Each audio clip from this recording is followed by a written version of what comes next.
And another edition of the Xbox 2 podcast is now live for everybody to listen to. What is going on, guys? I'm one of your hosts, Randall Thor 19, the man with the million. And with me, as always, Jez Corden, because we couldn't do this show without Jez. It's the Xbox 2 for a reason, folks. There's two of us. I That's can right. count. I learned about it in school and stuff. Right. Yeah. Hi, Rand. How are you? I'm actually doing pretty well. I'm doing, I got my water turned into fruit punch right now, so that's good. Oh wow, posh. Moving I up in the know. world. What? Moving up in the world. Yeah, That's yeah. celebrity YouTuber life. That's right. That's right. I mean, I'm not like, have bottle of vodka like some people, but I try. But yeah, I just want to, welcome everybody into the chat, whether you're listening right now on YouTube or me and Jez finally put the podcast up on all the different sites. Jez, you want to give a little info about that? Yeah, so we're currently on Google Play in the US. We're on Podbean, we're on RSS feeds, and also soundcloud.com/Xbox2. If you've got a podcast app, you can pull the podcast RSS link from the SoundCloud page. Rand will include all the links in the description, and we'll look into getting it on Spotify as well. We're currently going through iTunes' approval process, so hopefully we'll be on iTunes by the weekend or maybe next week. But yeah, we'll look at Spotify as well. And if you've got any requests for us to be on any other services or systems, leave a comment on this video later on, and we'll try and get it onto every single podcast service in the world. So you can listen in your car, so you can listen in the bathroom, so you can listen anywhere. That's right. So, yeah. You can listen while you're playing Xbox. Eventually, listen to us talk about Sea of Thieves while you're playing Sea of Thieves. Yeah, Sea of Thieves Inception, basically. Yeah, exactly. You can play Sea of Thieves while listening to us talk about Sea of Thieves while we're playing Sea of Thieves, all together in a big Sea of Thieves orgy, so to speak. Yep. So we finally did it. We took all the feedback. It's up there for those of you who don't want to, because I understand listening on YouTube burns a lot of data, and people would rather listen on podcasts. And all we want is just people to listen to the show, regardless of wherever it is. So, wherever you want to listen to is where you want to listen to. So, anyways, on to the show. We got a bunch of different topics to talk about today. Major Nelson was teasing a bunch of new features, really cool features coming up soon for the Xbox, possibly in preview this weekend. Maybe we'll kind of guess at what they could be or what we want to see. The games with gold for March have been revealed, and man, people don't like them. And people are talking about that Sea of Thieves. Games with gold has taken a nosedive ever since Game Pass has come out, and Jez will give his thoughts on that. I did a video about that yesterday. Also, there is a rumor going around, and I see people making videos about it and stuff from a source, a website, that the Coalition isn't making Gears of War 5 campaign. That Splash Damage is. Oh. And we're going to talk about that. Maybe what we want to see in a Splash Damage Gears 5 campaign. Maybe what we want to see in Halo 6 and ReCore 2. The show is organic. It kind of flows wherever it flows. But those are kind of the main topics. And of course, we'll, have more and whatnot. So, yeah. But first, video games. What have you been playing, Sir Jez? What have I been playing, Rand? Well, I recently got a Surface Book 2. So I have been testing some of my preferred PC games on the Surface Book 2 because I switched from a Razer Blade, which has a GTX 1060, and so does the Surface Book 2, has a GTX 1060. Surface Book 2 processor is a little bit weaker than the Razer Blades, but it runs games like a dream. And I've been playing Stellaris and World of Warcraft in 4K, which is a little bit silly, you might think, because it's such an old game. But man, it just looks gorgeous. Other than that, Rand, I've been getting back into Elite Dangerous on the Xbox One, because Elite Dangerous is dropping a huge amount of content soon as they kick off a new season and all that stuff. I haven't played. Have you ever played Elite Dangerous, Rand? No. I mean, I know what it is. I've seen gameplay of it, but it's not a game that really speaks to me. I have it, but I have never played it. Well, it's like Elite Dangerous is basically an MMO space simulator game. It's heavy on the sim, so there's a lot of grinding, there's a lot of traveling, because it's a sim. It's a full blown simulator, and all that sort of stuff. So I haven't played Elite Dangerous since vanilla, which is a couple of years ago now, I think. And since then, it's had tons of new features added. There's alien invasions in the game now, and all different new kinds of quests. And also, there's like cooperative ships you can have where several people can crew a single ship, and you can take on different roles, and and do that sort of stuff. And the community is as vibrant as ever. So I'm intrigued, man. I want to see what's new in the game. Try and get back into it. I used to play it quite religiously, but it was just like, man, the grind is real in this game. And I sort of dropped off a little bit, but I'm hoping it's more fun than it used to be. But yeah, that's pretty much all I've been playing, man. I barely have time to play games at the minute. Barely have times. Well, I actually played a little bit more this week. PUBG time is kind of starting to wind down. I'm kind of getting frustrated with some of the performance issues the game has. So I played The Station, put up a review yesterday. I also finished out the Colossus, which was great. Aiming to finish up God of War 3 this weekend. Also got a couple more runs in these spotlights planned for the rest of this week, like Fumiko, which will probably be out tomorrow, and then Past Cure, which will probably be out on Friday. Yeah, I mean, there's a whole bunch of games coming out. Jazz, you're going to laugh, and I know everybody in chat's going to kind of give me crap, but I almost bought a Switch this week. Didn't you say you weren't interested in the Switch? Okay, so I'm interested in Bayonetta. I love me some Bayonetta, and like people want me to play Zelda and they want me to play Mario and stuff like that.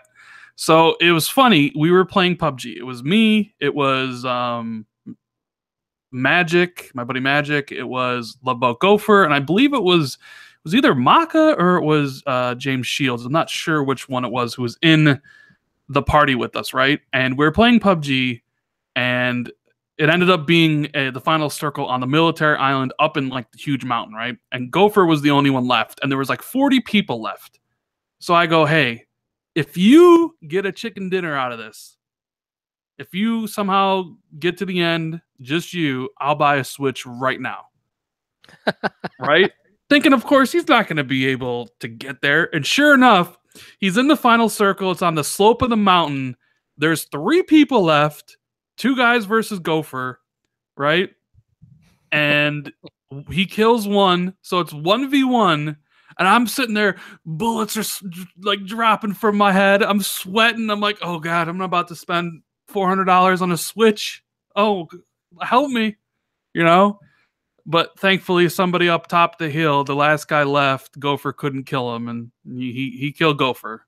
And that was it. The Switch dream was dead. I've got a funny story like that, where like I think there was 30 people left, and I was streaming with Roby, and he said, "Jez, if you manage to win a chicken dinner solo, I will buy someone in chat an Xbox One X." And I got to 7. and I was like, yeah, I'm going to do it. But I didn't know that jumping out of a moving Jeep in PUBG gets you killed. Oh, it sure does. Because in Battlefield, that doesn't happen. You can drive at 100 miles an hour, jump out of the vehicle, and it doesn't matter. So I'm driving this Jeep, and I'm going to jump out of the vehicle and let it run someone over. Sure enough, I die, and it's the most embarrassing death ever. There's like 150 people watching the stream. It was traumatic. But anyway, I digress. You didn't have to buy a Switch. So why are you telling me now you might buy a Switch when you didn't have to?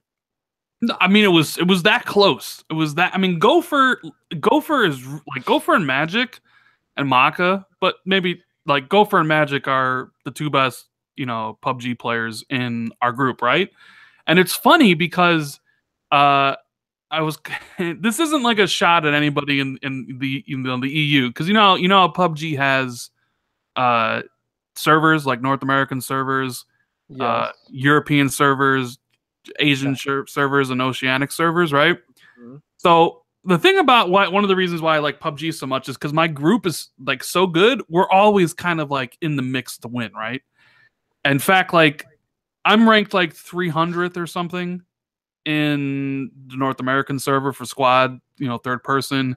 Magic and Gopher are much higher, and so is Maka. But then when you switch to the EU servers, I would be second on the list. The person who's number one is Magnetron. Magic and I think Gopher would both be higher than Magnetron. And then we decided, like, you know what? Let's play on the European servers for for a laugh. So we turned it on the European servers. We played some games. It's a joke. Nobody in Europe knows how to play PUBG. Like, it was the easiest thing. It was the easy. Like, we were just walking around in open fields. People were taking shots at us. They were completely missing. We were just killing everybody. And I'm like, no wonder. Like, I'm not very good at PUBG, right? Like, you could say I get carried. I have like 600 kills. Like, Gopher and Magic both have over 1,000. And well, Rand. Nobody in Europe owns an Xbox. I guess all the pro players are on PC. So. Yeah, but it's just like, so we were playing EU, and it was just like a cakewalk. Like, we got to the final circle all the time, and we barely even struggled. I'm like, man, these EU servers, like, like when you go down the bridge and someone's doing the bridge strat where they have the bridge blocked off, and like on the North American servers, someone's doing that, you're dead. But on the EU servers, they couldn't even hit our car once. I was like, oh man, no wonder like people play on the EU servers and they can't play. Maybe that's why I get owned every time I play, because Roby forces me to play on North American servers where I've got like really high ping, and I just get. Well, no, that's the thing. We didn't notice any lag. Like, it was just like we were playing in North American servers. But to be fair, it's a lot better than it was. I mean, when PUBG first came out, it was pretty much unplayable for me to play on North American realms. But they've made it a lot better now. So the game has improved, would you say, since polish-wise? Yes. I mean, it's improved. Server-wise, yeah, there's less hitching and stuff, but still, the game's not where I would like it to be. Oh yeah, for sure. I think it's probably true across all versions of the game. Maybe, I don't know. See, Top Dog saying that I wouldn't finish Zelda because I didn't finish Horizon Zero Dawn. You still didn't finish Horizon Zero Dawn? How long have you I'm just I'm burnt out. I'm burnt down on open world games, man. I haven't even played. I haven't finished Assassin's Creed or Shadow of War. Wow. I'll get to it. You hate PlayStation. That's what it is. Yeah, totally. I mean, you're a hater. You're a hater. Totally. Someone accused me in my Shadow Classes review, a game that I love, the game that is in my top 10 because I played it back in 2005. He accused me of liking the game to garner favor with Sony PlayStation fans, right? I told him. I told him in the comments. I'm like, yes, that was my plan. Like, whoa, that is a reach. I'm like, yes. I've been sitting on this for 13 years. Like I knew back in 2005 that one day liking Shadow of the Colossus would benefit me in 2018. Yeah. Oh my god. Some people are so weird and crazy. I know. I don't know. I know. Weird and crazy as it is. Crazy. Weird and crazy. It's like you can't like a game. There's got to be some ulterior motive. Yeah. Everyone's paranoid nowadays. I'm paranoid too, Rand. I'm really paranoid. So really quickly, we don't really have to talk about it much, but Phil Spencer gave the opening statement at DICE today. Yes, he did. And I've seen a lot of I caught bits and pieces of it. I was going to watch it later. But there seems to be a lot of hot takes around it. What exactly did he talk about, Jazz? Because I didn't catch the whole thing. Like, what was kind of the core message? The thing is, DICE is it's a developer conference, an industry conference. It's not meant to be for gamers to watch necessarily, or maybe gamers who are interested in the industry and that sort of stuff. So Phil Spencer was basically saying, we have a business opportunity here to make gaming more inclusive, to get more girls into gaming and more minorities into gaming and that sort of stuff, and make it a nicer place for those sorts of people, and also developers, make it a nicer place to be a developer if you are a minority. That's all he was saying, really. But man, people were so sensitive about Phil trying to give this positive message, and it was just, I don't, I'm just like, wow, people are just weird. I Yeah. don't know.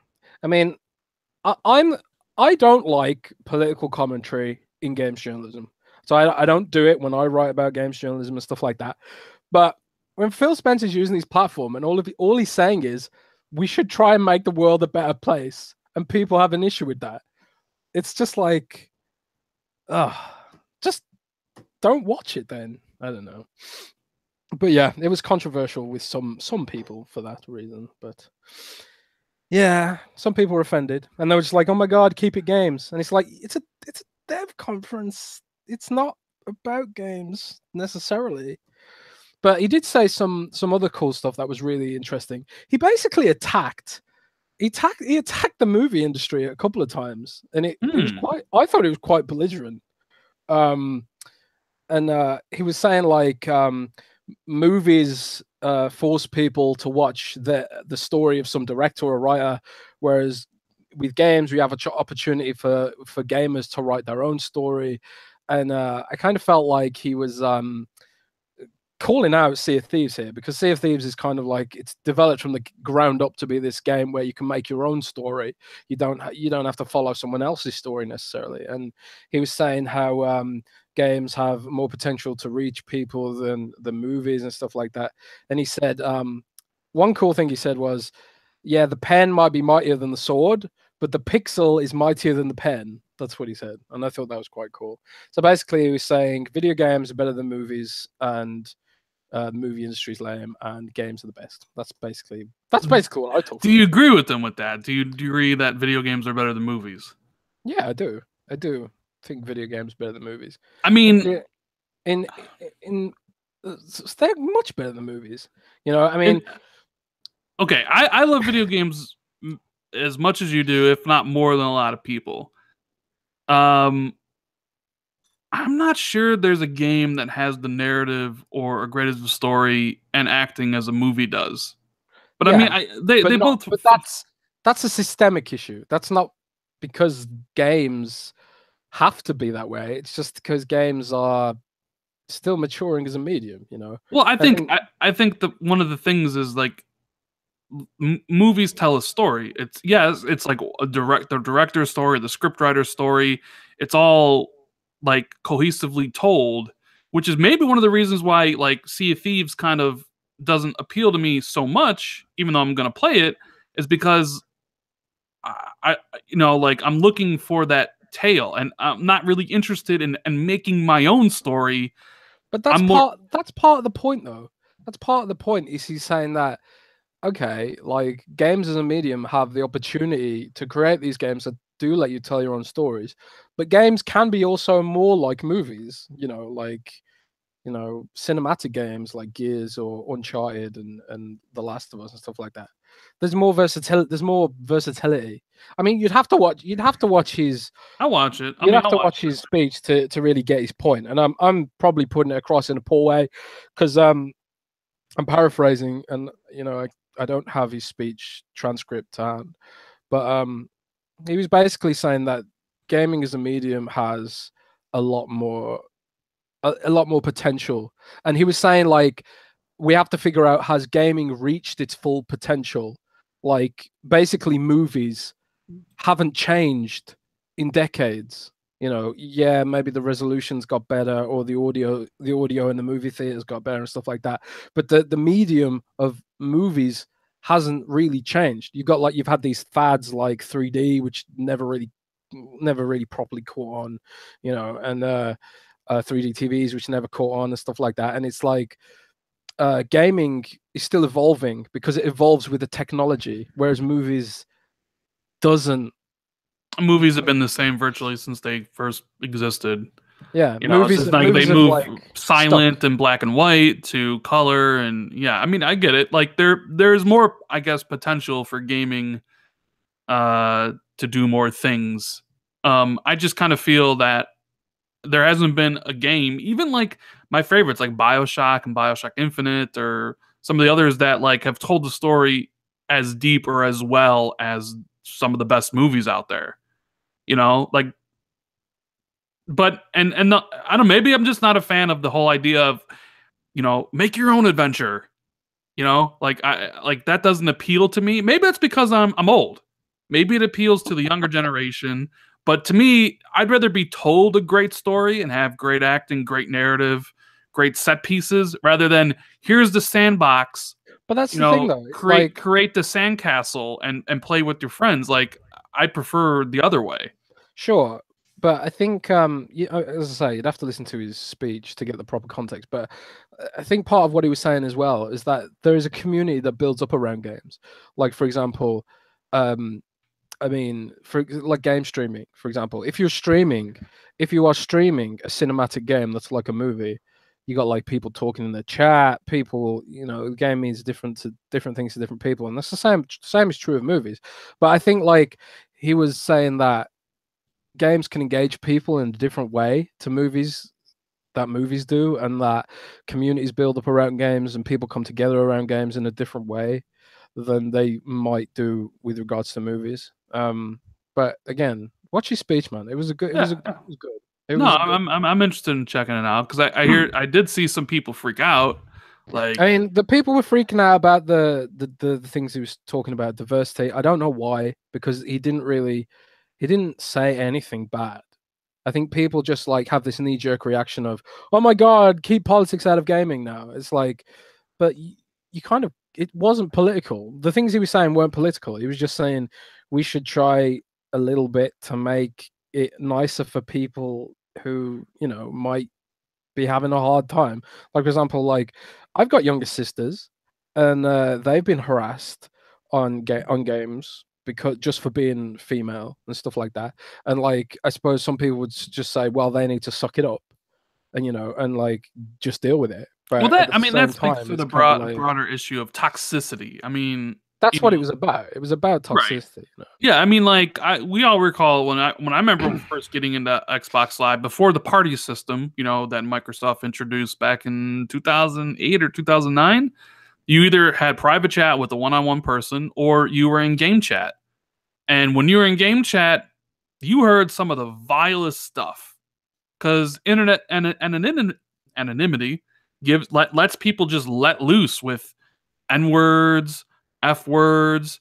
I mean, the whole kit and caboodle. Like I've heard it, and people were getting harassed, and same thing with women. Like, you know, the like like you hear them get called names. I mean, it's not an enjoyable experience. And like, I mean, from a business, like you don't want customers like to get harassed so they leave and then Yeah, they're not buying your products anymore. It's obviously like, that's literally what he said. That's literally what he said. He said that like, if you get like, for example, if you get a female gamer and they get harassed for being a female, they might go and tell another female, don't get into games because it's for lads, you know, for boys, it's a boys club or whatever.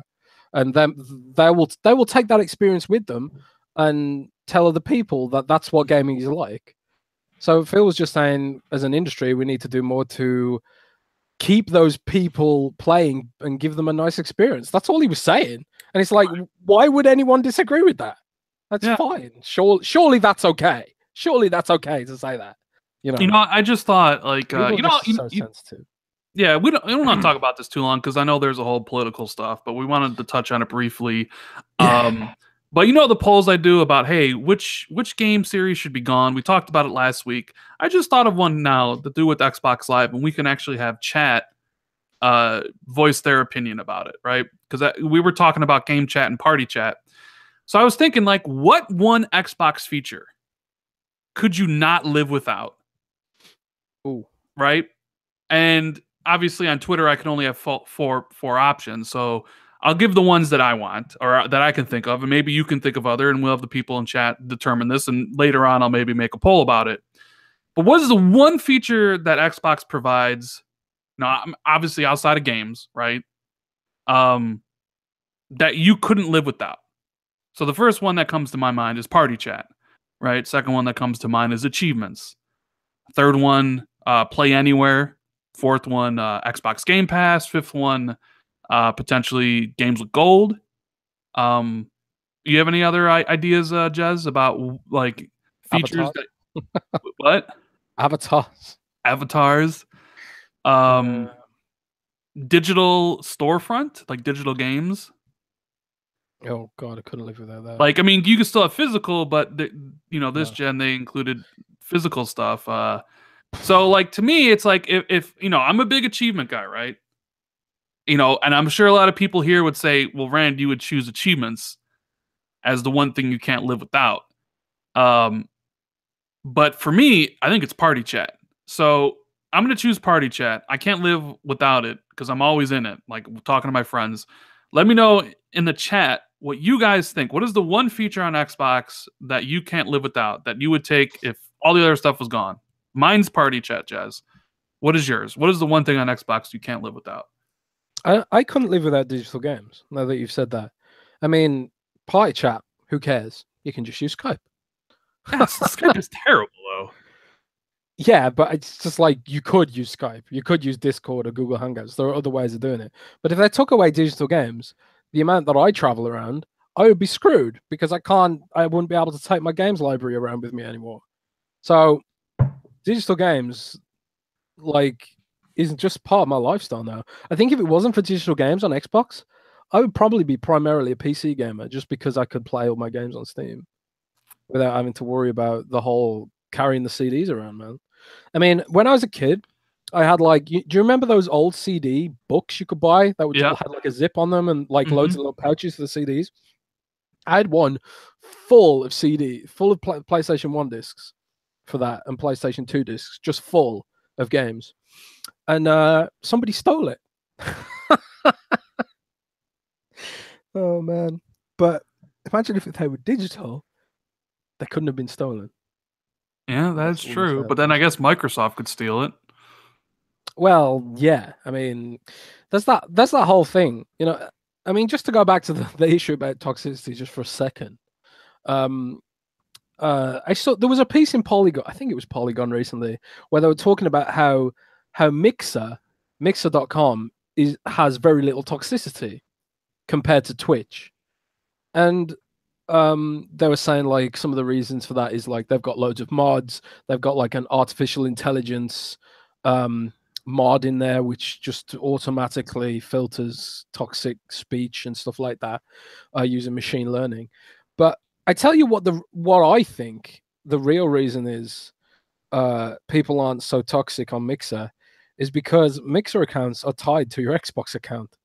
And if you're toxic on Mixer, you can get banned. You can lose all your games. So I think people realize there are potentially real world consequences if you mess around on Mixer compared to if you mess around on Twitch, where you're not really tied to anything except your Amazon account, and Amazon isn't going to ban you from Amazon, are they? So yeah, I mean, slightly going off on a tangent there. Right. But Well, someone says, really, Rand, you choose party chat? And like, look, I said this was outside of the games. Obviously, if there's one thing like I couldn't live without, it'd be the games. But like that's just the obvious answer. I was more talking about features. And I can live without achievements. I play on PlayStation. I don't care about trophies. Like I've gamed my entire life before the 360 without achievements. I could live without those. that's weird to me that you're saying party chat, Rand, right after you said you prefer narrative games. How can you play a narrative game while in party chat? So I don't. I mostly play solo. No, I mean if I'm playing that type of game, I'm not in a party, but I'm not always playing those type of games. Sometimes I get on and bullshit with my friends. I mean, party chat's probably the feature I've used the most on the Xbox. Same. So like yeah, and you said digital games, like sure, like that's great. I have a whole bunch of digital games, but like you'd still be able to play those physically. To me, it's like I don't know, like the Xbox is a very social platform. It's one of the reasons why I like PUBG so much. If and I know I can play PUBG on my beastly, PC I just bought. The i7 7700K with the GTX 1080. I could play PUBG on the PC at native 4K, 110 frames or whatever I would get on this thing, right? but none of my friends play it on PC, and the enjoyment I get out of playing PUBG is with my friends. So I play PUBG on Xbox with them. You know what I mean? I don't like playing multiplayer games solo. That's why I have a collection of friends that play it with me, and we all have good times in party chat. So to me, it's the feature I've used the most since its introduction 10, 11 years ago, and probably the feature I couldn't live without. You know, like I don't know. That's kind of just my take on that, I guess. I understand. I think the thing for me is like I don't really use um I don't really use Party Chat that much. I often do just use Discord or Skype, and because often when I'm playing a multiplayer game, I'm streaming as well. So and my computer's set up to stream audio from Discord and Skype, but not Xbox Live. So um for me, it's not a big deal. And I think when Party Chat did, because Party Chat has really changed the way we socialize on Xbox Live. It's like that whole image of a guy on his couch with the mono piece headset. That was a big part of Microsoft's marketing back on the 360 days, and it really did change the way gamers, interact on console. But during that era, I was playing World of Warcraft, and I was using Ventrilo, which is an old program similar to Discord. I was using that for TeamSpeak, and I was using TeamSpeak as well, which is another program. So I don't know if they came before or after Party Chat. They were probably after Party Chat came out. But Yeah. Protosex says you could make new friends on PC, Rand. Sure, but I don't want to. PC Master Race. I've been friends with these guys for years, like a few of them for 10 years. Like, why would I just be like, well, you guys served me well on the Xbox. I'm dropping you now. Let me go find some PC Master elitists to be friends with now.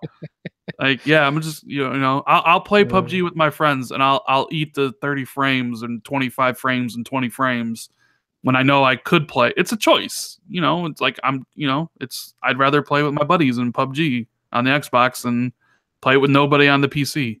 But I don't know. So I barely play games with my friends anymore because we're all just so busy.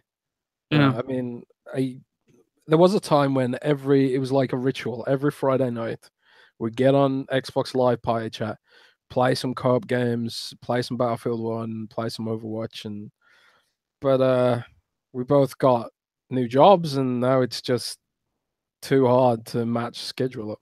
Like some days I struggle to even turn up for this podcast because of how busy I can get. So especially during the holidays, because we missed quite a bit. I mean, oh yeah, we did. Next month is the 1 year anniversary of the podcast. When we started in March last year. What? We've been doing this for a year? Next month, yeah. Like if you go back and look, but the thing is, like we're only on episode 42, not 52, because there's been weeks where you're busy or I'm busy. This is a 2-man show. If one of us can't make it, there's really no show. This isn't like other podcasts where it's like 8 people in it, and if like 2 people can't make it, no big deal. With the Xbox 2, baby. Yeah, that's what it is. So, anyways, I'll check out the Phil Spencer stuff. Maybe I'll make a video out of it, my thoughts. But yeah, maybe I'll make the poll. What can you not live without on Xbox? It's interesting. What would you be able to give up outside the games? Because obviously I couldn't live without the games. If there were no games on Xbox, there'd be no point in owning it. So let's Insomniac brings up a question. Let's talk about it right now, Jez. Are you going to talk about Games Pass negatively impacting games with gold? Yeah. So since you brought it up, that'll be the first topic. People were upset, Jez, about like games with gold in March, and they've been upset about it for quite some time now. Now, the games you're going to be getting with Xbox games with gold is Trials of the Blood Dragon, which even Trials fans didn't like. It's got like a 50% on Metacritic. It's a $15 game, kind of a smaller game, and it's old as hell. It's not that old. I think it came out in 2016. It's a couple years old. Yeah, it's a couple years old. Are you sure? Well, you're probably thinking of Far Cry 3 Blood Dragon, which came out on the 360. Yes, I am. They gave that away for games with gold a while back too, but this is like they took Trials Fusion and like Trials like HD, combined it with Blood Dragon, and like made this game, and it wasn't very good. And then also Super Hot, which is awesome. Super Hot's one of the best indie games on the Xbox, so that's great. Hot's incredible. Yeah, I hear it's incredible in VR as well. It's the best VR game in my The opinion. best. Best VR game. Okay. So if you've got a VR headset, you have to buy Super Hot VR. It is amazing in VR. yeah, But this isn't VR on Games with Gold, sadly. Yeah. On the 360, you have Brave, the video game based off the movie Brave, which I actually played. Yes. I know. Oh God.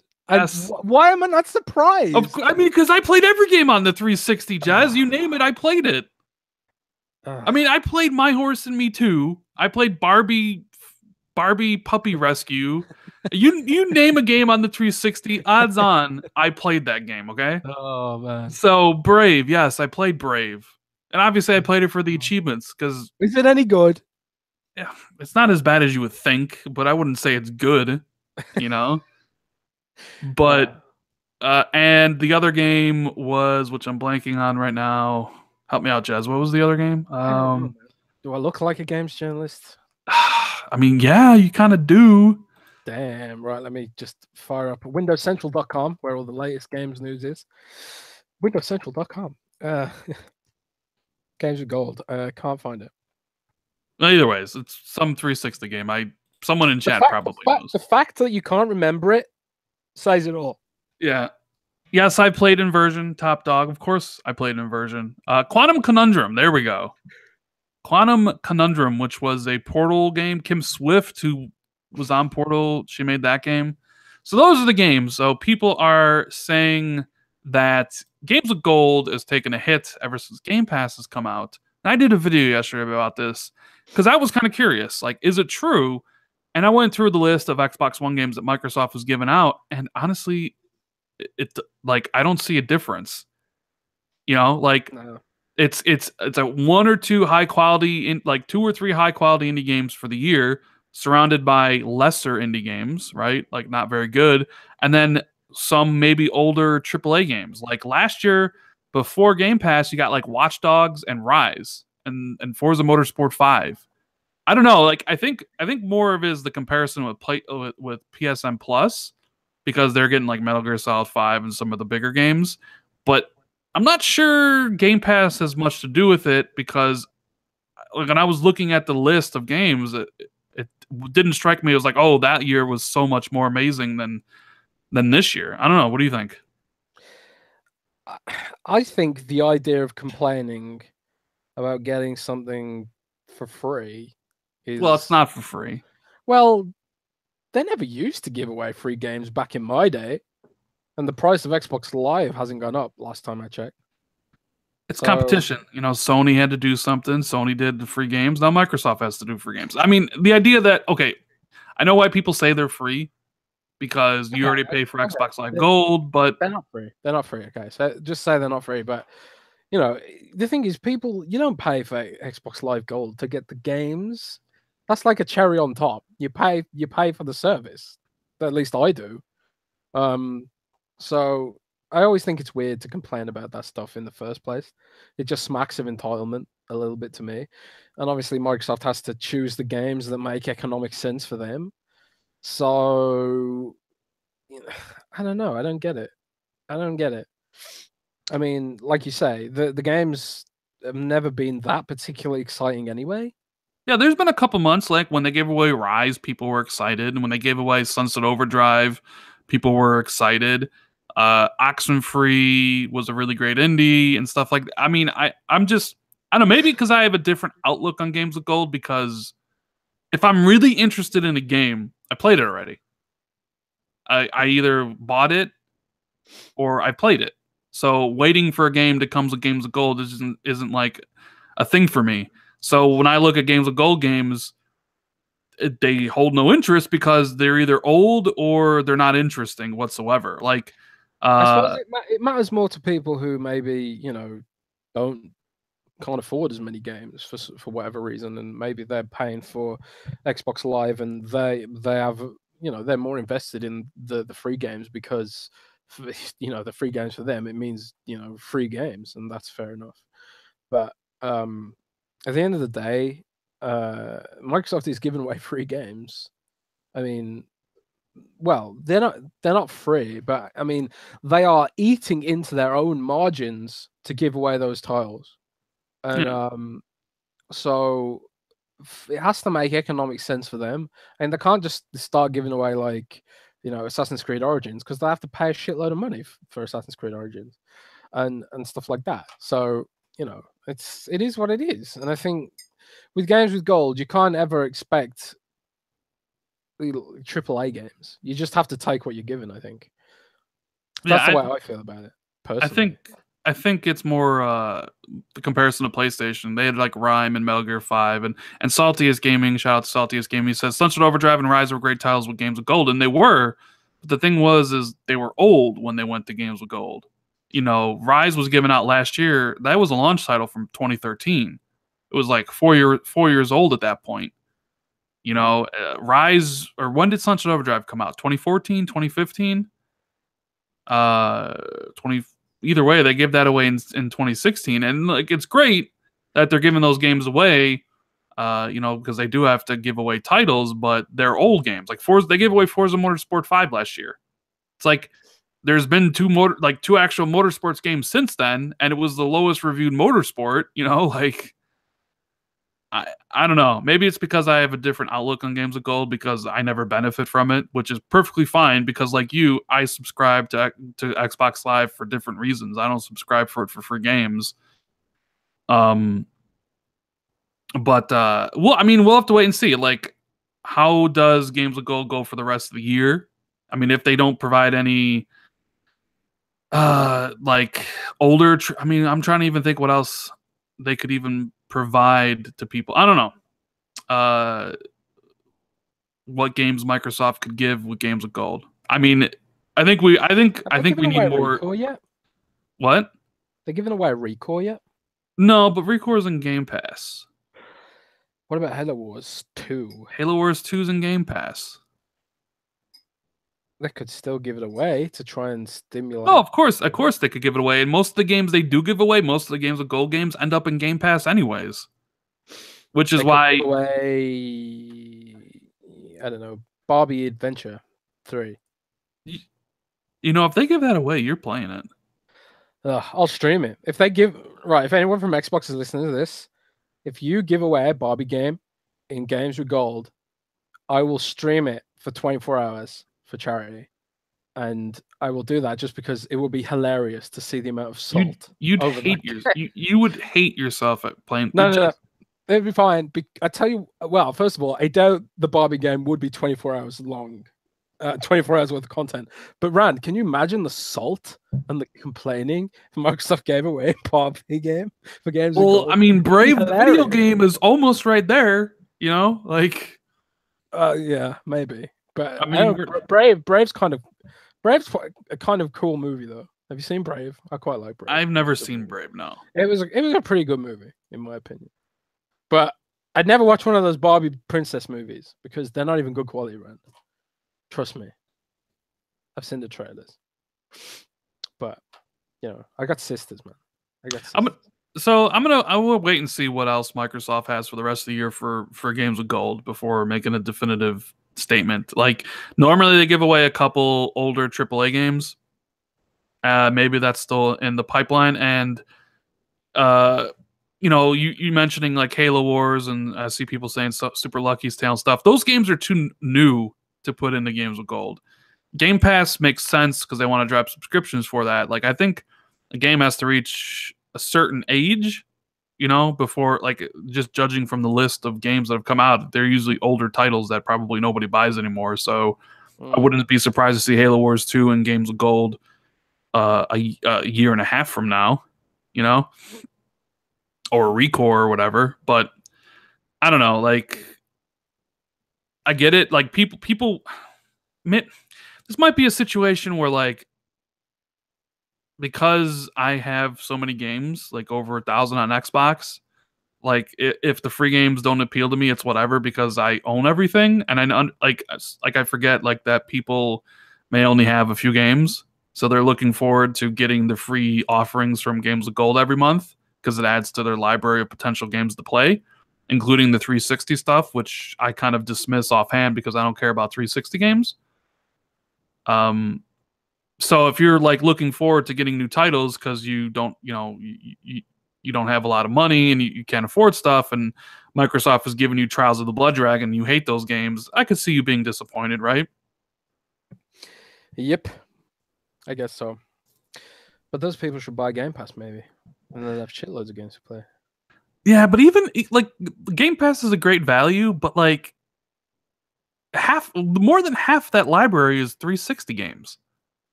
So they're backwards compatible, right? Yeah, I mean, of course they're backwards compatible, but like,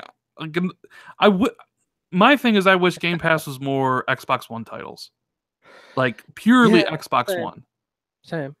So like when I look at Game Pass, I'm like, yeah, I mean, there's some cool titles on there, like Darksiders 2 was added, Halo Wars 2, all that stuff. But man, the majority of that list is 360 stuff, which is great for people that want that. But hopefully Microsoft builds out the program with more like current gen offerings rather than the older ones, I guess. Anyways, moving on. Major Nelson is being a tease as usual. He's teasing a lot of stuff. He says that there's some cool new features that he got to try out that is coming out pretty soon. I've seen the guy who runs the preview program and the updates, I think, is on Twitter is like Workman Wombati. Workman Wombat. There we go. He says that possibly maybe by the end of this weekend there might be something. So I don't know, Jez. Are we finally getting some cool, like more, like finally, but like some cool stuff? Because it sounds like it the way he's talking about it that there's some cool stuff in the pipeline. Well, I know that we are heading towards new builds for Xbox. Like a new wave of features is coming. Like when they do like inside Windows or Xbox Insider stuff, they do these waves where they update and they add tons of new features, test those features, and then add do another update where they add features, test those features, blah blah blah. And it's like these waves kind of. And I do know we're due for one on Xbox, so there are new features coming. There are features that they've been teasing for months that haven't materialized yet, like keyboard and mouse support, wish lists on the Xbox Store, and which they said they were working on last year. The new avatar system as well, and none of those have materialized yet, but we know they're being worked on. Like I was lucky enough to play around with the new avatars app a few months ago, in a very very early state. But the system seemed like it was approaching a point where it could be released, and that was a few months ago. So I wouldn't be surprised if Avatars is really close. Is that what Major Nelson's teasing? I don't know, but I think at least Avatars is pretty close, and especially because there's a lot of stuff with the Avatars that has been happening on the back end of Xbox Live and stuff like that I've heard about. That is that's all coming together. Well, could it be? Like, because we know avatars are supposed to launch. Like, and look, I'll be the first one to say it. I don't care about avatars one bit, right? Yeah, but you didn't care about Nintendo Switch either, and now you want to get them. Yeah, but at least Nintendo Switch has some interesting games. You are Rand Al inconsistent. No, I am Rand Al. In a few weeks, you will be saying how amazing Avatars is. You'll change your avatar on Google Hangouts to an avatar, and you will adore avatars. That's my prediction. We'll have chat decide this. Should Rand buy a Switch? Hit 1 for yes or 2 for no. Should Randall Inconsistent, as Jez says, buy a Nintendo Switch? Hit 1 for yes, 2 for no. 2. Jez doesn't want me to get a Switch. 2. There's a couple 2s, man. People don't want me to buy a Switch, I guess. God, there's 2s for days. Oh, there's some ones. Look at all those 2s. Man, it looks like a 3. There's a 3. What does 3 stand for? 3 is the Nintendo Switch XL. Is that a thing? Maybe it's the DS. I don't know. Either way. I almost bought a Nintendo DS last Christmas for myself. Because I wanted to play Pokemon. But I talked myself out of it, Rand. Do you know why I talked myself out of it? And the same reason you should talk yourself out of buying a Switch? Mm-hmm. My backlog. I was thinking, do I really need to add another console to my backlog? Really? I And I've got all mean, these games that I really want to play that I just haven't got around to playing. Think about that, Rand. Think about the backlog. yeah, I mean, Bayonetta though, dude. You know, The backlog. I know. I have an impossible backlog already. I haven't even a backlog on PlayStation, which I'm trying to work through. But regardless, okay, so avatars, if the main thing Major Nelson's teasing is avatars, I won't care. I'll make a video explaining it, showing it, all that stuff, as I normally do when these updates come out, but that won't do it for me. Now, what if the cool thing he's talking about is that leaked Xbox career system that you already, kind of talked about in your Maybe. article. Maybe that's more fully fleshed out now. That could be pretty cool, seeing how they kind of transform the whole gamer score thing with rewards and all that stuff to see how that came through. Because I can't just imagine it's only avatars. Yeah, I mean, for people who don't know, a few weeks ago, I received information that Microsoft were working on something called a career system, which would showcase your accomplishments on Xbox beyond the gamer score. So, like, whereas gamer score, it kind of rewards you for playing lots of games, like Barbie on 360. Whereas the career stuff will showcase your accomplishments even if you only play one game. So like if you're playing, say for example, you play PUBG all the time, it'll be like this guy's #1 on the leaderboards, or this guy's got so many chicken dinners and stuff like that. Like theoretically, I don't know if that's what it's going to be. I mean, it's probably up to developers how they expose the data, but I think the idea is that they're going to use the data that they collect on Xbox Live to showcase your accomplishments as a gamer, Rand, beyond your ridiculously high game score. I haven't even hit 100,000 game score yet, Rand. I know. And it's not fair because I am just as accomplished as a gamer, in my opinion, without having to play Barbie games. And Brave for 360. Why you hate Microsoft? Obviously felt Brave was a great game to give to their users for subscribing to Xbox Live Gold. It was a brave decision. Get it? Brave. Yeah. I get the pun. You get it. I don't know, man. Like maybe it's because I have all the platforms now: Xbox, PC, PlayStation. Like I feel like maybe I should just add the Switch. That's kind of one of the reasons why. And there's a couple games, but no. I know you don't want me to. Do it. And I do. I have thought like, man, I don't know, like left. The Zelda game, which I don't care about because I don't care about Zelda. It's like it's another open world game, and I don't know, who knows.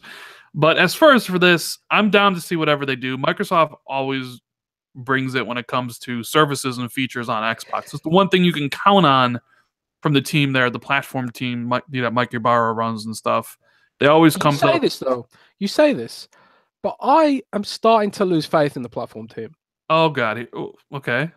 I'll tell you why. Okay. Right? Let's hear it. They ship a lot of features. They Uh-huh. do ship a lot of features, right? They shipped Xbox Party Chat. Not Party Chat. The club system. They shipped the club system. They shipped Xbox apps.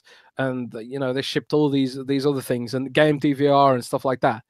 But then they abandoned them, Ran. The Xbox Party system is slow. It is crappy. It is so bad on the party system. No, the club system. Sorry. Okay, sure. The club. I'll give you the club system. Sure. Okay. Bad. It is slow. It is laggy on the apps. The club system is it's just terrible, and they haven't updated it for ages. Upload Studio is dead. It hasn't had an update for a million years. It's terrible. I don't think it even works with 4K clips. Correct me if I'm wrong. No, it doesn't. Well, there you go. It's terrible. Like, so I don't want to see them add more features until they've polished what they've got. It's getting a bit silly, Right. So, I mean, look, that is solid criticism, and I'm sure you could direct that line right to the right people about clubs being obtuse to use and Upload Studio not having update since 2014. And how, Sony's basically spanking them when it comes to that type of content. I mean, hell, we can't even share directly to Twitter without the stupid go to Xbox.com to view it stuff. Like, that needs to change. I hear you on that. Some of the stuff that they do or that they've done just isn't supported. And I wonder if it's because, well, nobody uses Upload Studio. If they're looking at metrics saying 2% of the people use Upload Studio, so what's the point of investing money and manpower into making it better? Maybe nobody's using it because it's really bad. Maybe nobody's using Xbox clubs and everybody's using Discord because it's really bad. You know? You're right. So, you're right. I mean, hire me, Mike. If you're listening to this, hire me, and I will whip those devs into shape and prioritize what's important. We'll get snap mode back. We'll get connect back into maybe it's Snappos. Maybe they're doing. Maybe it's picture-in-picture coming. You know? No, I don't think so. Probably not. I did write that UWP picture-in-picture mode might be the thing that replaces snap mode, but I don't think so anymore. Sadly, for whatever reason. Share Factory. Enco wants to know, is Share Factory better? Yes. Like, I've used both. I've used Upload. Hell, I used Upload Studio for my gameplay since up until like 9,000 subs on YouTube.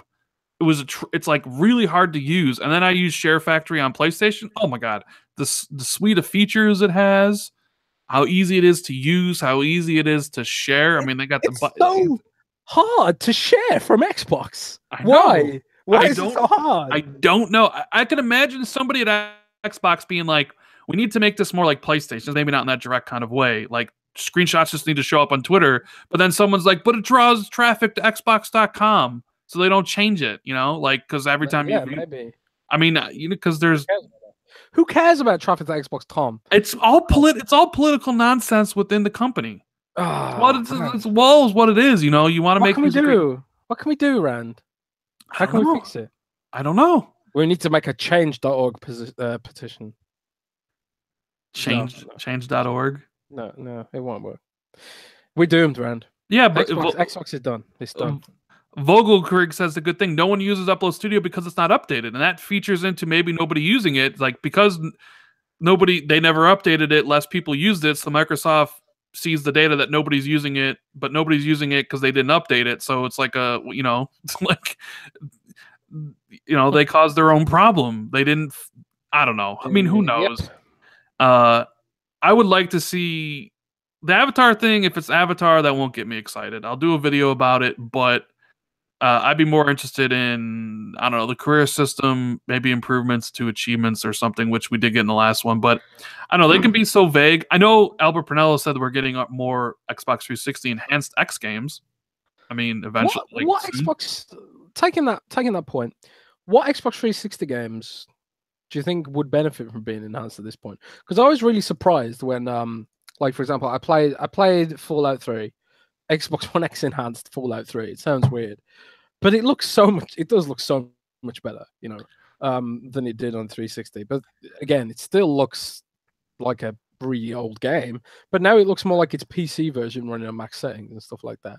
So, like, what 360 games would really benefit? Because Fallout 3, I would think, is one game that struggled on 360 and PS3 versus PC. And I think it really benefited from being X enhanced. So, can you think of any? I mean, I know you don't care about 360 games, apparently. So you say, apparently. But what games? Apparently, what do you think? I'm lying? You play Barbie games. I did. Like, I'm never gonna live that down, am I? Well, you don't play those games unless you love Xbox 360, man. No, I played those games because I love achievements. Which they gave me, and they were pretty short. I just imagine, like, young Rand sitting there playing Barbie, and just I'm a patient person, and you should listen to me when I tell you if a game is bad or not, because I've actually played really bad games. So when I see somebody say this game's bad, it's a 7 out of 10 or whatever, I'm like, is it really that bad? Is it really a 6 out of 10? Is it really a 5 out of 10? You've never experienced some of the stuff that I've played, some of the true dregs of video games. You make a good point, because, like, people always say, like, oh, Jez, you only give high review scores. It's because I only really play good games. So yeah, I don't really. I haven't really played that many games that I could say are truly bad. So I respect you for on that point, Rand. Yeah, Maybe you should be a games reviewer. maybe I should review games. Hey, that's a good thing I could add to my YouTube repertoire. Do it, do it. I I want to know, see right? Rand reviews. It's even got alliteration. I know, right? Rand's in the Rand. spotlight. Yeah, that's great, Jess. Thanks for the No, but advice. AAA games. Rand reviews. Review AAA games. I mean, well, I mean, I know, like, there's been a couple that have come out this recently, like Metal Gear Survive, which I didn't play. I didn't buy, Jazz. Good. Even though Gopher, Maka, and Magic are all playing it. It's probably a good game, but Monster Hunter World and Dragon Ball, I didn't play those. But so who knows what the feature is, right? Hopefully we hear more information soon. I'm always down for it. But if it's avatars, meh, I'm not gonna care. Meh. I know a lot of people will, because a lot of people cared with the avatars on 360, but I'm not one of them. I'd rather just keep my Randall soft serve avatar. But anyways, moving on. Talk about Gears of War. Oh, Gears of War. Gears of War. You see this rumor, Jez? People are talking about these days. No. Let's hear this rumor. Come on, hit me up. So, okay. The other day, people noticed that Splash Damage was hiring for the Gears of War franchise, right? And I'm gonna go actually to their webpage now and look at it, because that's what good journalists do, right, Jez? Oh, yeah, that is what they do, apparently. That is what they do, and some reason I can't bring up their website. But I'm just gonna go off topic slightly to reply to Jesper Norengard. Sorry if I pronounced that wrong. Call of Cthulhu: Dark Corners of the Earth for OG backwards compatibility. Yes, we need that. Sorry, I just went off on a tangent there. But continue, Rand. Continue being a game journalist. Damn, I can't find the website where they were hiring. Hold on, my God. I can't be a games journalist. No. What is wrong? So they were hiring for a whole bunch of different positions, right?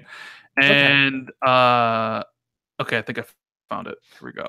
Okay, so they're hiring for a whole bunch of stuff, and a website ran with an article saying that because of the positions they were hiring in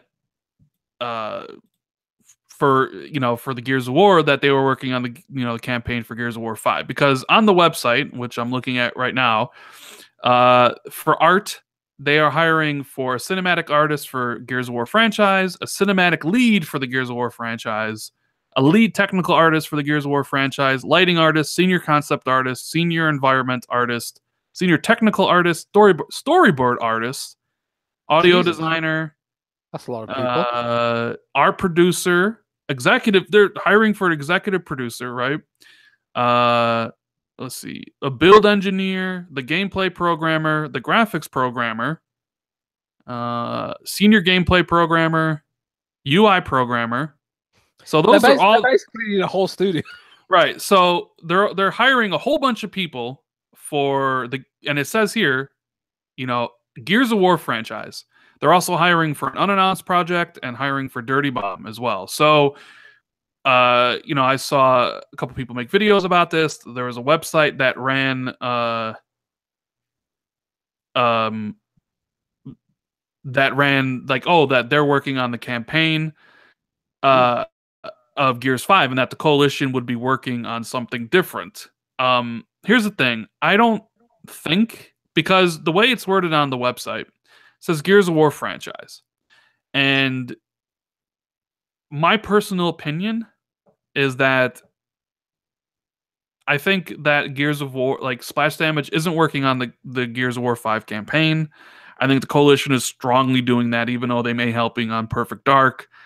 And I think Splash Damage is working on a spinoff. It wouldn't be the first time that Gears franchise has had a spinoff.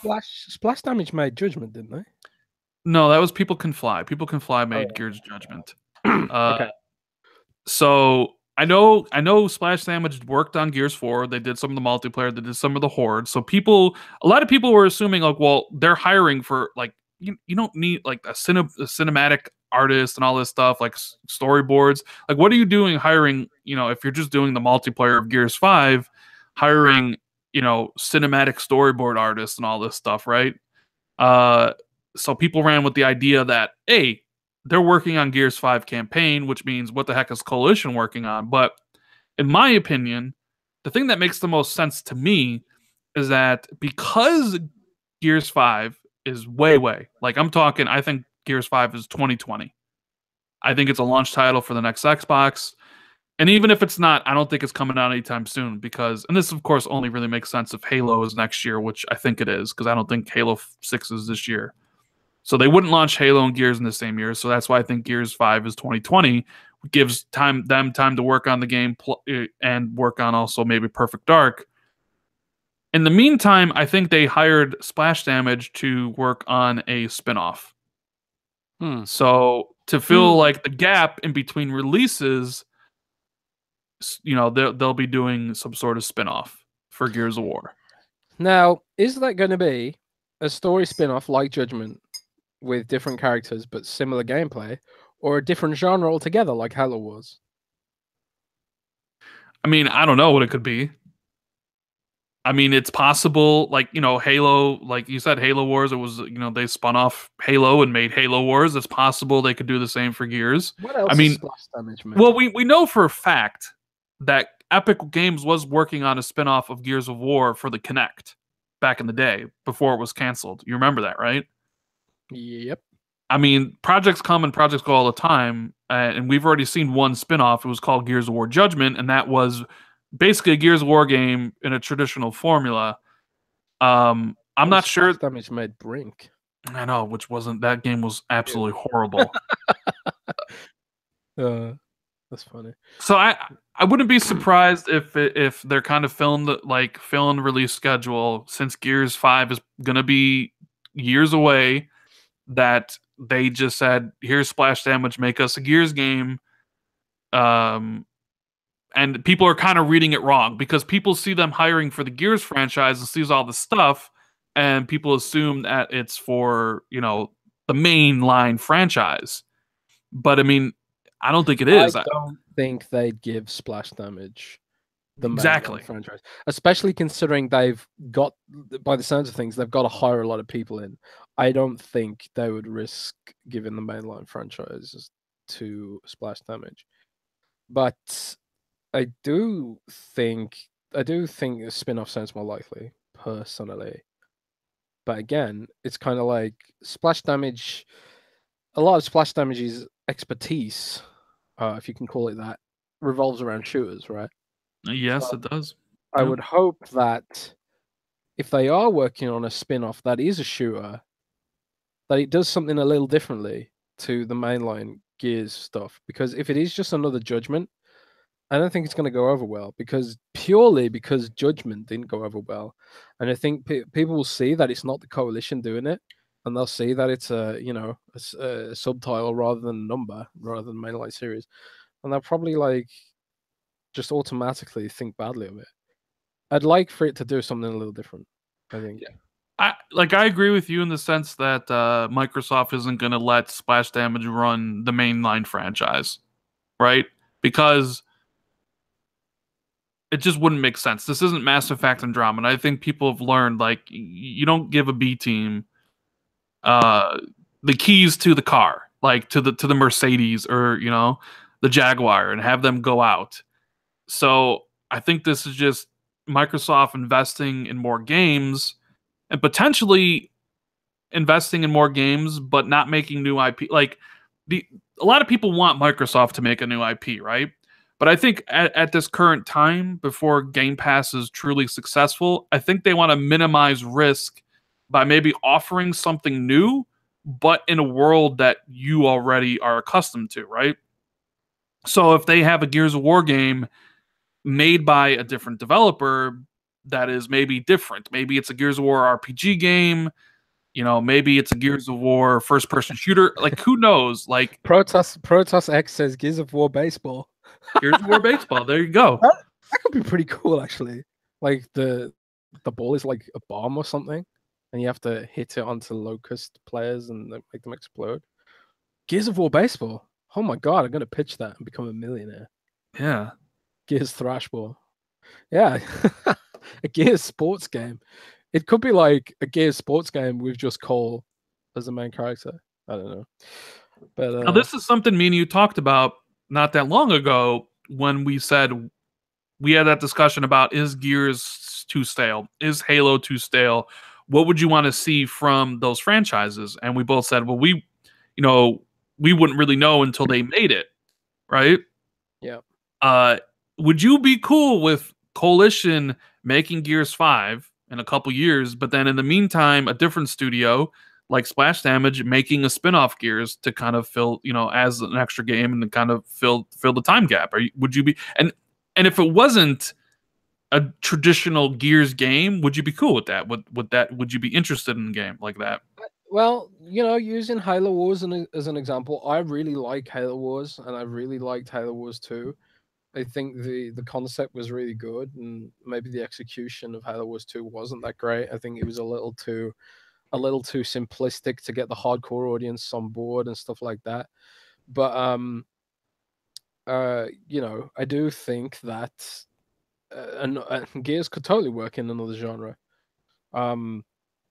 People are saying like XCOM in the chat, like Deal Almighty Spartan God says, how about a Gears game like XCOM? I'd be totally down for that. I'd be totally down for a Gears game that was an RTS, or maybe even something like 4X, like Civilization. Because there's a lot of Gears of Wars. There's a lot of Gears lore that hasn't been fully explored. Like, what was Sarah like before all the wars? What was it like during the war? How did it become so apocalyptic? I mean, they could go through all that stuff when, like, before it was just like little skirmishes here and there and hiding away. Maybe they could go for something that was during the main war campaign and do something that's a little bit more global, for the whole planet. And genres like, I don't know if you've played XCOM, Ran, but I played the first XCOM and it was really good, really hard, really quality game. But yeah, I played the first one. XCOM. Well, XCOM takes place across a whole planet, and civilization as well, and those sorts of games. And I think that could be a good way that could work for Gears. And people saying stuff like action RPG. I don't know if Gears will work as an action RPG so much. Maybe I'm wrong. I mean, you know what would be a cool take on it, Rand? Huh. You know that dude from Gears 2 with the I can't remember his name now. That dude, the antagonist from Gears 2 with the dual chainsaw blade thing.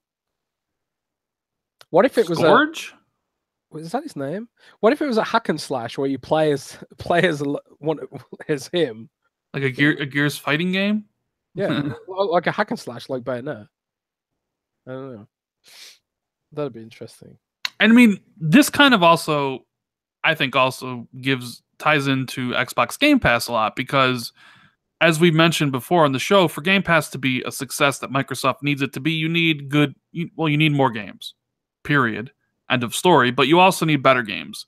And if you're willing to, have a Gears of War spinoff or a Halo spinoff outside of just the main franchises, that's more reasons for people to subscribe, because you need to give people reasons, and the games need to come out to, at like interval. Like, you can't be like, okay, here's a game in April and then their next game for Game Pass is sometime in like November. Like, that doesn't work. So the idea that they've said like, hey, we haven't always invested the same way in first party in these type of games, but now we're trying to grow. We got Game Pass, which we feel is the way for the future, for at least for Xbox. A spin-off Gears game might make sense. Well, yeah, exactly. And like I just have to bring this up. Gunny FPS says Gears in Diablo form. Now that'd be awesome. That'd be really cool. I would pitch these games. You should pitch them. Yeah, man, we should pitch them. I pitched. Did you see my fishing pitch for Sea of Thieves? I did see it. I should do one of those for a Gears Diablo game. That'd be awesome, man. I really actually want a Gears Diablo game now. Like, I didn't know I wanted it, but now I really want it. And Gears Telltale game, Gears Team Racing, Gears Dating Simulator.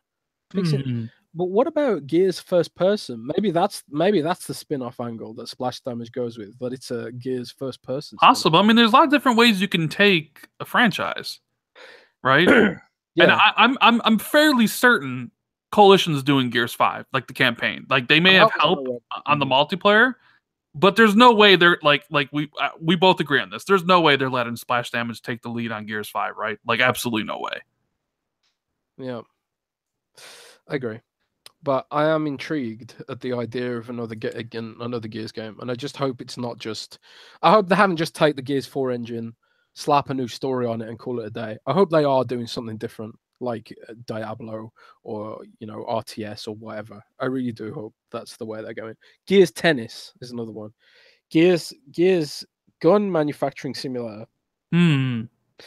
Now, that would be weird. And Top Dog says don't need another FPS. I mean, yeah, I mean Well, that's true, but then that's again, true. the rumors about Perfect Dark, like Yeah.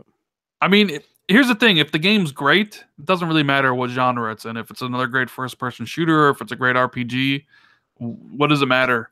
Like what genre the game is set in? Um, Yeah. but We just gotta I, hope it's good.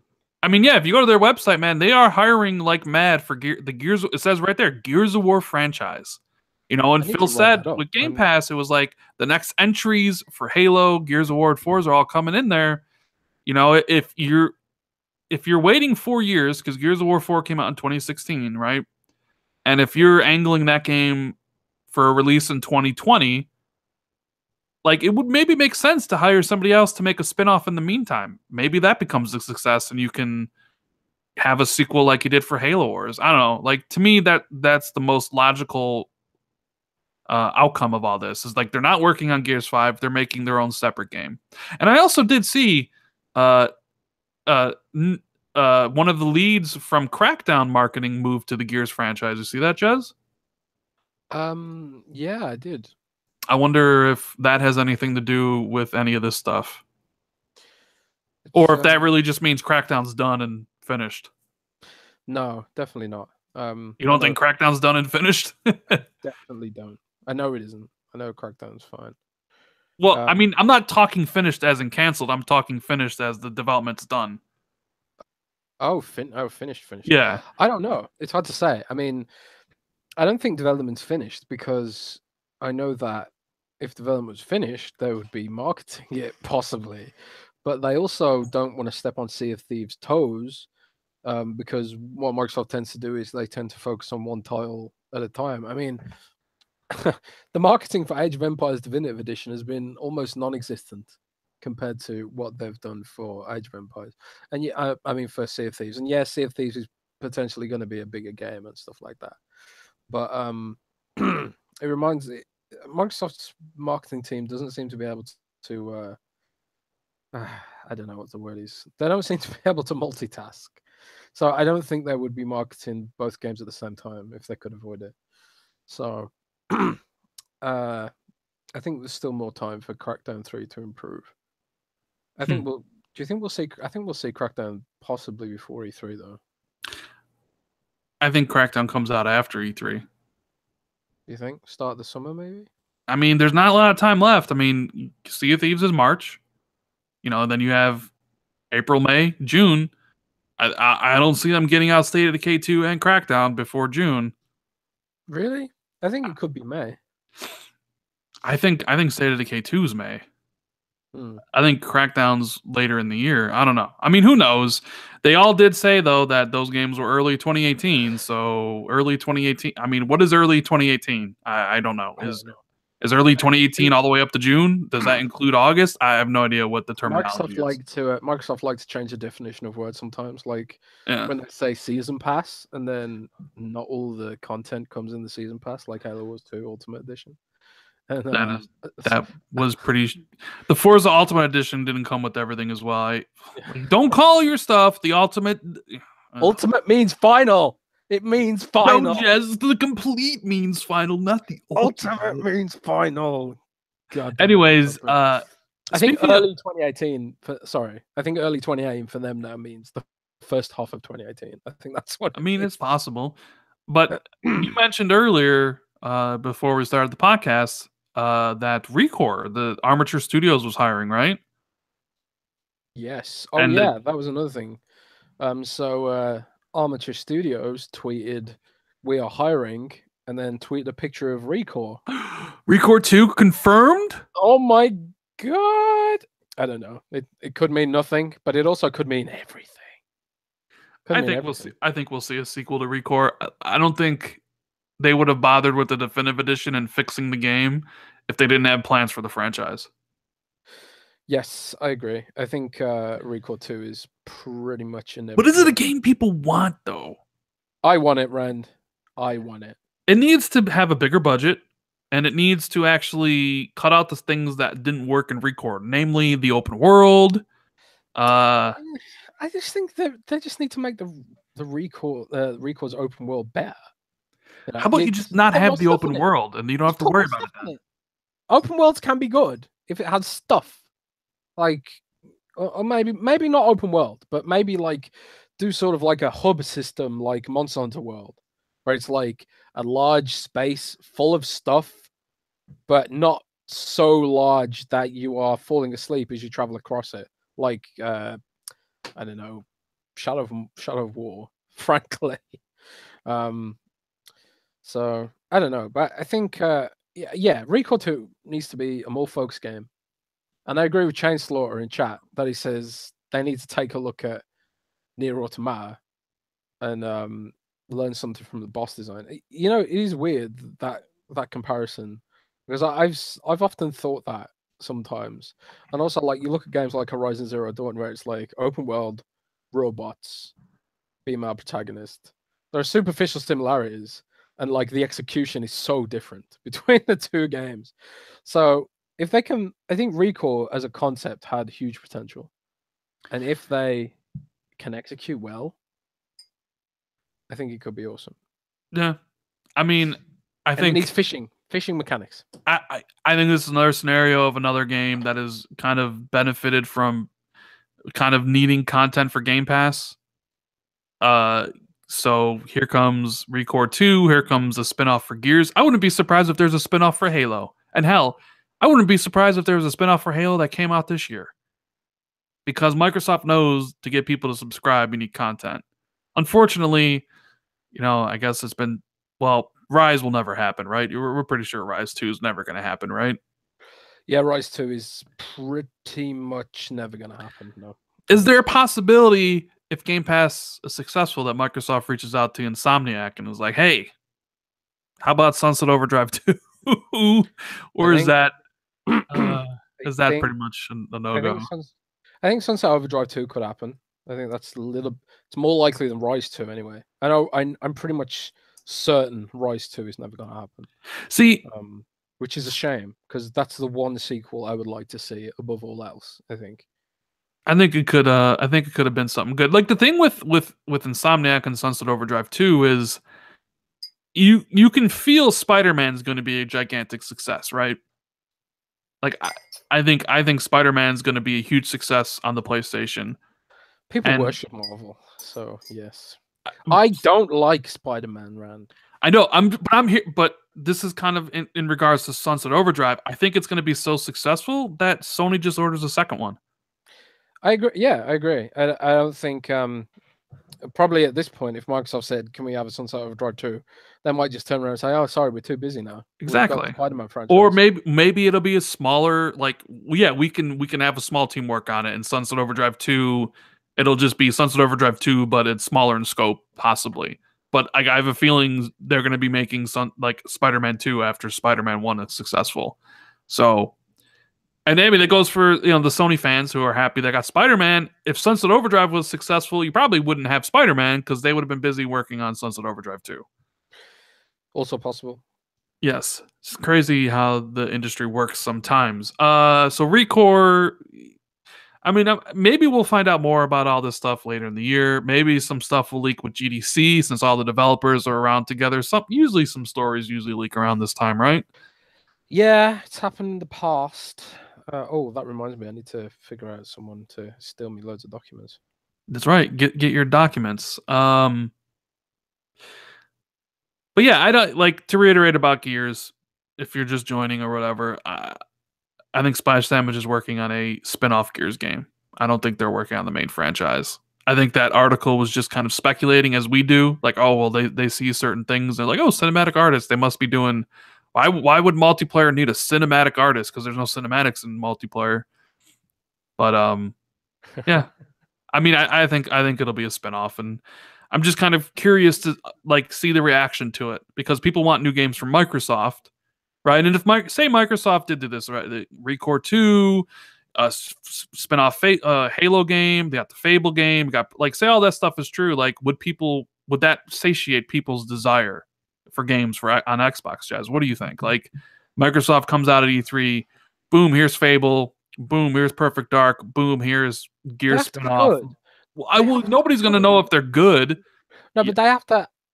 Yeah, I mean, the thing is, Microsoft have something to prove now because they've shipped a bunch of games. They shipped a load of games at the start of this gen. You know, Quantum Break, Rise, Sunset Overdrive, and all of them they were kind of meh. You know, they didn't resonate that well. You know, whereas Sony have had a few pretty big hits. You know, that Bloodborne, which was a big hit. I mean, maybe it didn't blow up like PUBG, but it was a big hit and it added a lot of value to that console and Horizon Zero Dawn and stuff like that. And Xbox hasn't really delivered at all on that front, except the only game the only couple of games you could really say that are at that level of Forza Horizon 3 that sort of really, really, really penetrated.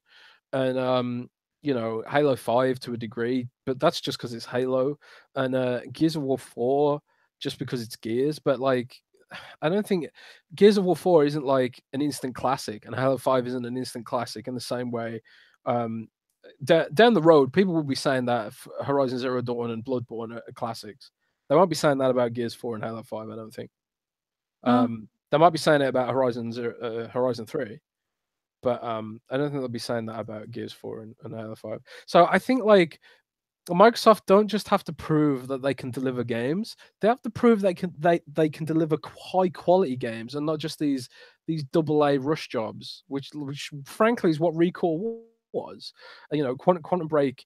I adored Quantum Break. I absolutely adored it, but at the same time, I completely understand why people didn't like it.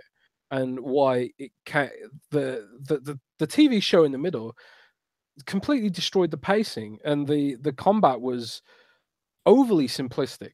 I think in a lot of ways, and I understand why that game didn't resonate. It felt like all budget and no substance in some ways, but I loved it. But at the same time, I get why people didn't. And so they've got to prove that they can deliver not just games but high quality games, good games. And if they are shipping their IP out to all these these extra third party studios who maybe don't have a huge amount of experience operating on that level, like Splash Damage and Armature, it's kind of like are they hurting the Microsoft Studios brand by doing that? Are people just going to start thinking, "Oh, Microsoft will make AA games," blah blah blah? They can't. Like you're saying, it's just not enough to make a Gears spinoff. The Gears spinoff has to be good, right? It has to be good. It has to be a good game. Which Gears of War Judgment wasn't. And we are, I think we both feel we are coming to the end of the gen.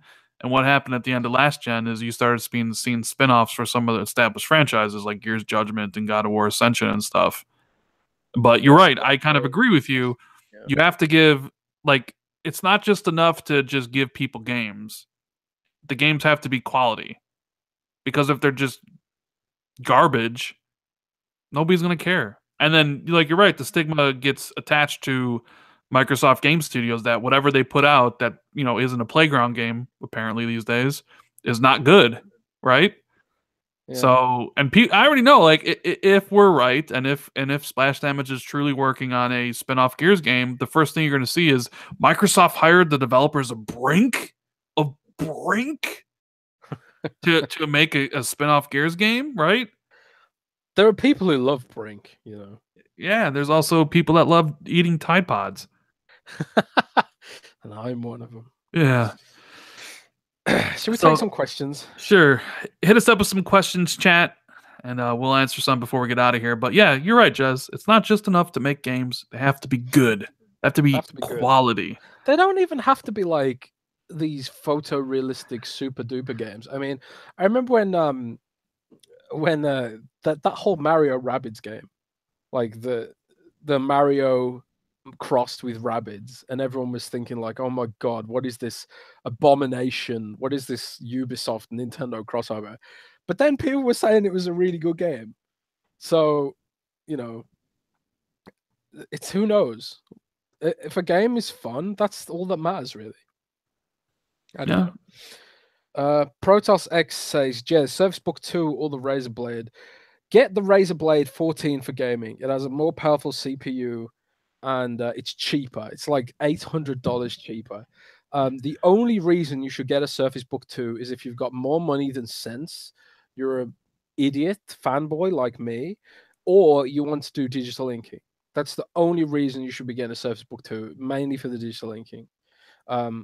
You should always get a Razer Blade instead of a Surface Book 2 for gaming. Here's one for me. Face 23BKY wants to know. Question for Rand: why play bad games for achievements over a good open world experience? Because I'm completely burnt out on open world games. I find them tedious and boring to the point where I don't even want to like. I played so many of them. I just I find a lot of that to be just complete busy work, and I don't know, like with the lack of time and everything, I just don't want to delve into that. Not saying that I won't in the future, or finish off like Horizon Zero Dawn, because that's definitely on the to-do list. But and I'm not going out there just deliberately thinking like, let me play this very bad Xbox indie game for achievements. I mean, I would have did that back in the day because that's what I did, but I also played every game back in the day, whether it was open world or not. So I don't know. I just don't have as much time as I used to, and I'm burnt down on open world. If Microsoft had an open world Halo game tomorrow, I probably wouldn't be interested in either, because I look at open world and I'm like, man, I don't know. Give me like a 10-hour linear narrative game, in story linear, and I'd love it. But what else we got here, Jez? Let's have a look. Do you think Microsoft will show VR at E3 this year? Honestly, I don't know. I think the problem with VR and Xbox is that it relies on Windows Mixed Reality to reach maturity, and I don't know if Windows Mixed Reality is there yet. I don't know how strong the push at Microsoft is to get VR on Xbox. So I don't know. It could be. It could be like they release it in game preview. Like Windows Mixed Reality is on Steam in preview. I don't know why they couldn't just do that and release it in preview on Xbox. Phil Spencer's previously said that he doesn't want VR on Xbox until they can solve the whole cabling issue, because it is really annoying with VR when you've got like cables all over the place. But I don't know. I want to say yes, but I think my gut's trying to say no. I don't think it's ready. What do you think about I think VR? VR's a couple years away. Maybe they announced that some of the mixed reality stuff can work on Xbox and you can play some of those games there, but I don't know. I think they backtracked for a reason with the X, when it was supposed to be premium VR experiences when they originally announced it, and then they stopped talking about it. I think the issue is that they decided to go with Steam VR, and Steam VR requires Win32, requires a full PC. There's there's only like 3 decent UWP VR games right now: Super Hot VR, Arizona Sunshine, and a couple of others. And you can't launch a VR platform on Xbox with only like 4 games. So I think it's yeah, I don't think it's going to be this year purely on that basis, unless like suddenly there's like 10 VR games coming to Windows Mixed Reality natively anytime soon, because it relies 100% on Steam VR right now. And they've kind of shot themselves in the foot there, because if developers, because VR is still really niche, and Windows mixed reality is a niche of a niche. I think it's like something like 8% of all headsets attached to Steam VR are Windows mixed reality, and so that's a niche of a niche. How are you going to get developers to make games for Windows mixed reality when nobody bloody uses it? So for UWP, which conversely translates to Xbox One. So I think they might be waiting for, because Windows mixed reality is growing on Steam. It is growing. They are seeing increased usage, but I don't think they're gonna push mixed reality over to Xbox until they've actually got more games on the Microsoft Store, because at the minute it's dead. There's nothing there. Insom the Tech says, do you think Microsoft can get third-party Japanese game devs to make exclusive games in the future? No. Probably not, but money talks. Money does talk. Money talks. So if they're willing to, pony up the dough, if they're really to cut a check, then yeah, anything's possible when you speak with your checkbook. But I mean, I don't think you'll see one of those like give them exclusive out of the kindness of their heart. Like, oh well, we like Microsoft. Here's our game. Like it's all business. They're gonna want to be compensated for it. I do think. I think there's more. Like it feels like there's more Japanese games coming to the Xbox. Monster Hunter World seems incredibly successful. I saw the YS series. I don't even know what that's called. Was like that's finally coming over here. Code Vein and Desert Storm on the Black. What is it? Desert Storm Online, Black Storm Online. What was that game, Jez? Black Desert, I think. Black Desert. Yeah, that's it. Yeah, I mean, so I think there's more games coming. I kind of feel though, if you're really into Japanese gaming, then PlayStation, Nintendo is probably, yeah. If you're, I mean, seriously, if you're into JRPGs and stuff, you have to buy PlayStation. There's just no choice. Xbox is never going to deliver. Xbox is never ever going to deliver a JRPG experience like PlayStation can. I think it's too far gone at this point. Yeah. That singer wants to know, what are the odds of us seeing Perfect Dark Mech Assault at this E3? God, I'd love to see Mech Assault at E3, but I don't know. I don't know.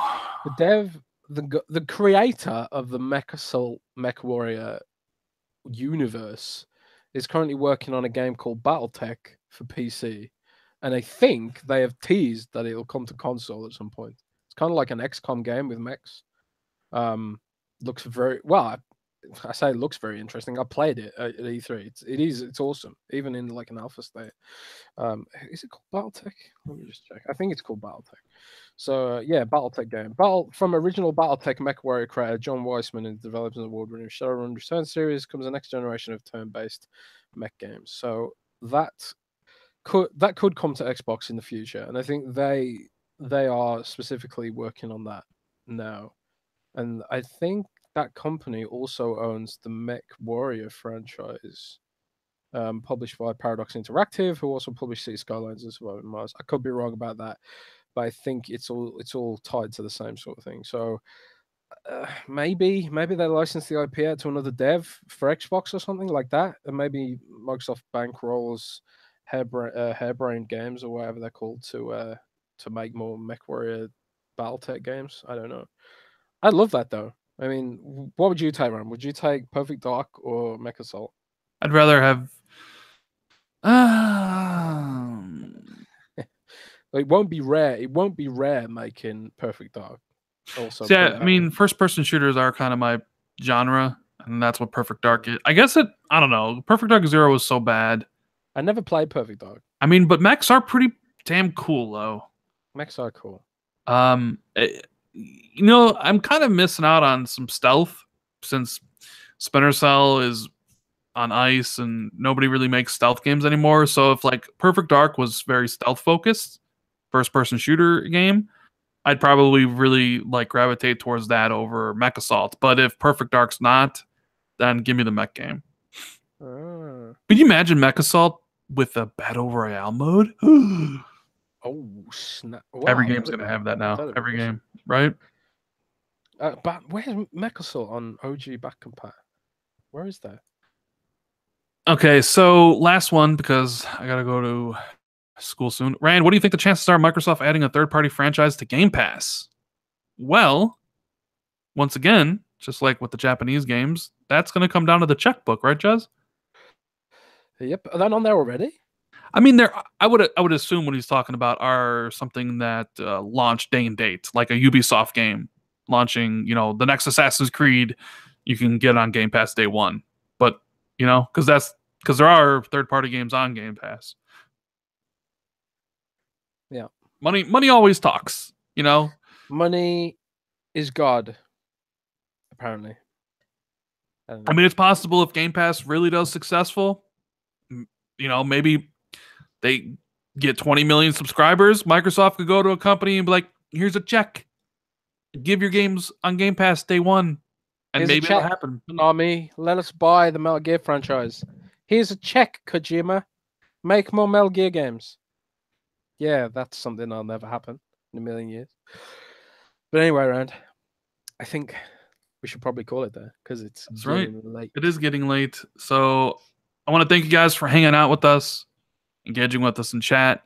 Thank you guys. If you're listening to this on Google Play or Podbean or anywhere else, iTunes, thank you very much for subscribing. Make sure you write a review. If you enjoyed the podcast, as always, guys, make sure you hit the like button. We'd appreciate it. It helps out the podcast and the channel a lot. Subscribe if you haven't already. All that good stuff. You guys know the drill. Jez, what's going on with you for the rest of the week? What's going on with me? Not a great deal, to be honest. I'm probably working on a bunch of Sea of Thieves content, tips and guides and stuff like that ready for the launch next week. So if you do have any Sea of Thieves questions, because I've played the game extensively, and I've played advanced builds that weren't available in the beta. If you've got any Sea of Thieves tips that you want or guides you want written, hit me up on Twitter at JZCorden, JZCORDEN. Also might be writing some articles about Surface Book 2 if anyone's interested in that. I absolutely love this device, but my god, Rand, it is expensive. So expensive. But yeah, what are your plans, Rand? I don't know. I gotta do some reviews. I got a Fumiko review, Past Cure review, God of War 3 review, all being worked, in the pipeline. The Nintendo Switch, which I'm gonna buy. I can get Nintendo stuff out there. Nah. I don't know. You know how it is. Subscribe to the channel if you want to see more content, as I do drop videos all the time. So take care, guys. Hope everyone has a great rest of the week, and we will see you next week for the next edition of the Xbox 2. And who knows what we'll be talking about, because the game industry there's always something to talk about. So have a good one, and we'll see you later.